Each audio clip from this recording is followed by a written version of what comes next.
Hello guys, I am Tithi and welcome back to my channel and welcome back to my new another video. কেমন আছো সবাই? আশা করি খুব ভালো আছো আর খুব সুস্থ আছো। আমিও খুব ভালো আছি। আর আজকে আমাদের এখানে ভোট হয়েছিল, মানে এটা 20 তারিখের ব্লগ যেটা আমি আজ আপলোড করছি। আমাদের এখানে 20 তারিখে ভোট হওয়ার কথা ছিল আর আমি ভোট দিয়ে সেখানে বসেছিলাম। আর আমার লাইফের এটা সব থেকে প্রথম ভোট, মানে এর আগে আমার ভোটার কার্ড হয়ে গেছিলো, বাট আমি যেহেতু বাইরে থাকতাম কাজের কারণে, তার কারণে আমি আর কোনো দিন ভোট দিতে পারিনি। বাট এই ফার্স্ট টাইম আমি বাড়ি এসে ভোট দিলাম। আর সত্যি কথা বলতে বাইরে এত গরম, এতটা রোদ, তোমরা হয়তো দেখতে পাচ্ছ যে জানলা দিয়ে কীভাবে রোদটা আসছে। মানে বাইরে অতক্ষণ আমি রোদের মধ্যে দাঁড়িয়ে ভোট দিয়েছি, মানে আমার ঘাড় ফাড় পুরো ব্যথা করছে, কারণ এমনিতেই আমার শরীরটা ভালো নেই। আর শরীরটা ভালো নেই বলেই মেনলি আমি ওখান থেকে চলে এসেছিলাম। শুধু আমার না, আরও কিছু কারণ আছে যেটা আমি পরে ডিটেলসে অন্য ভিডিওতে বলবো। তো আমার শরীরটা খারাপ, তার মাঝেও আমাকে রোদে এভাবে দাঁড়িয়ে থেকে ভোট দিতে হয়েছে।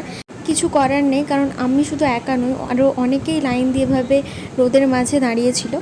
তো এরকমভাবে এখানে ভোট হয়। আমি আশা করছি যে সব জায়গাতে এভাবেই ভোট হয়।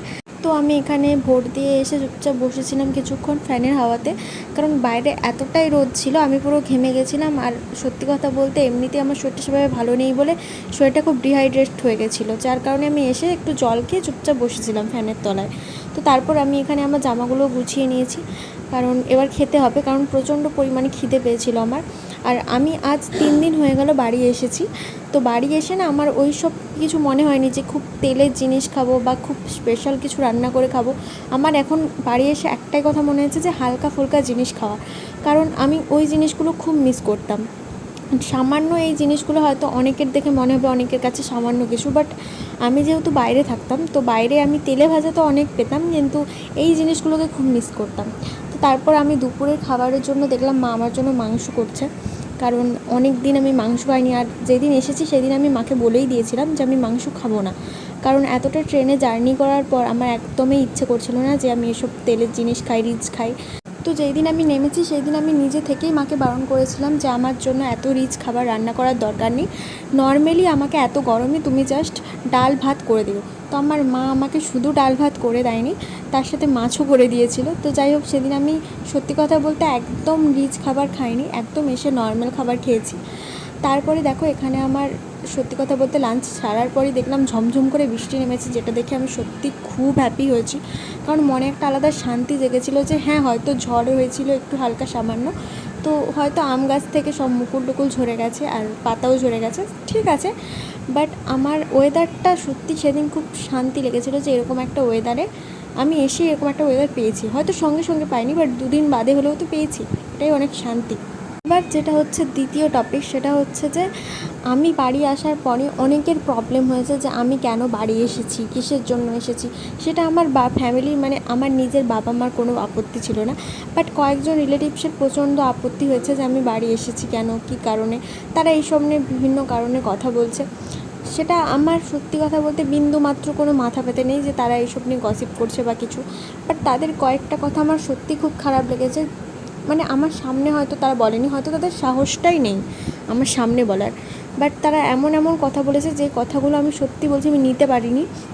বাট আমার প্রবলেমের জন্য আমি বাড়ি এসেছি, আমি তাদেরকে দেখাতে বাড়ি আসিনি বা তাদের বাড়িতে গিয়েও উঠিনি যে তাদের কোনো প্রবলেম হবে। আমি তাদের কাছ থেকে কোনো হেল্পও চাইতে যাইনি, আমার কোনো হেল্পের তাদের দরকারও নেই, কারণ আমি মনে করি যে আমি যতটা পারবো নিজে থেকে করব, কারো হেল্প নিয়ে করব না। যাদের হেল্প করার ইচ্ছা হবে বা আমি যাদের কাছ থেকে হেল্প নেব তারা যেন মন থেকে হেল্প করে, আমি সেরকম মানুষের কাছ থেকে হেল্প নেব। যারা এভাবে মন থেকে দেবে না, মনে হিংসে রেখে এভাবে কথা বলবে, আমি চাই না তাদের কাছ থেকে কোনো হেল্প নিতে। তো যাই হোক, আমি এখানে এসেছি, আমার কাজ হয়ে গেলে হয়তো আমি চলে যাব, বা আমি যদি এখানে থেকেও যাই, আমার বাবা মার বাড়ি আমি থেকে যেতেও পারি, সেটাতে আশা করি তাদের কোনো প্রবলেম হবে না। তারা অবশ্য আমার বাড়িতে থাকা নিয়ে কোনো প্রবলেম করেনি, তাদের মেন প্রবলেম অন্য কিছু নিয়ে, যেটা আমি অন্য কোনো দিন অন্য কোনো ব্লগে বলবো তোমাদের সমস্ত কিছু ডিটেলসে। এখনও সময় আসেনি, কারণ এখন যদি আমি বলে ফেলি তো হয়তো সঠিক সময় নয় এটা বলার, তো যার কারণে আমি বলছি না, কারণ একদিন না একদিন সঠিক সময় ঠিক আসবে, আমি সেই দিন তাদের জবাবটাও দেবো। হয়তো আমি এখন বলছি না, আমি কাজের মধ্যেও জবাবটা দেওয়ার ক্ষমতা রাখি, কিন্তু তারা তো সেভাবে বোঝার মানুষ নয় না, কিছু মানুষকে মুখেও দিতে হয় মাঝে মাঝে জবাব। তো যাই হোক, এখন আমি কিছু বলবো না, যেদিন সঠিক সময় আসবে সেদিন আমি সঠিক জবাবটা তাদেরকে দেব। আর সত্যি কথা বলতে আমি তাদের কোনো রকম হেল্প চাইতে যাইনি, জাস্ট আমার বাবা তাদেরকে নিজের আপনজন ভেবেই হয়তো কোনো হেল্প চেয়েছিল বা কোনো কথা বলেছিল, কোনো গোপন কথা শেয়ার করেছিল, তো যেটা তাদের মনে হয়েছে যে না এটা গোপন কথা হতেই পারে না, বা তাদের হয়তো আমার বাবাকে সহ্য হয় না বা আমাকে সহ্য হয় না বা আমার ফ্যামিলিকে নিয়ে তাদের কিছু প্রবলেম আছে, তো যাই থেকে থাকুক না কেন তারা উল্টো পাল্টা কথা মানুষজনের মধ্যে ছড়িয়ে বেড়াচ্ছে, যেটা আমার খুব একটা পছন্দ হলো না। তো যাই হোক, আমি এখন কিছু বলবো না, সময় আসলে আমি ঠিক একদিন না একদিন বলবো, যেটা তোমরাও পরে জানতে পারবে। তো যাই হোক, এখন দেখতেই পাচ্ছ আমি খেয়ে দিয়ে মোটামুটি একটু রেস্ট নিয়েছিলাম, তারপর সন্ধ্যাবেলায় উঠে দেখলাম যে ওয়েদারটা খুব ঠান্ডা ঠান্ডা টাইপের, তো আমি ভাবলাম যে ঠিক আছে মুখটা একদম যত্ন নেওয়া হয় না বাইরে থাকাকালীন, আর এমনিতেও আমার ডার্ক সার্কেল পড়ে গেছে নাইট ডিউটি করে করে, সেটা হয়তো তোমরা কম বেশি খুব একটা লক্ষ্য করেছো।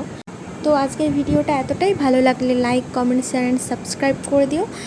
আর নেক্সট আমি আরও ভিডিও আনবো। তো চলো আজকের মতো টাটা।